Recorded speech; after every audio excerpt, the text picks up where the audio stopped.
I want to talk about something crucial right now. Suffering. Everyone experiences it at some point or another, and it's incredibly painful and uncomfortable. But the shocking truth is, right now, all life on the planet is suffering.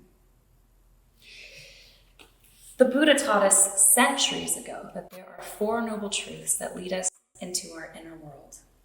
And the first noble truth is that our clinging to the material world, clinging to impermanence, leads us to suffer. Look around you. The climate is going crazy. Catastrophic flooding, crop failure. This is leading to animals going extinct and so much more.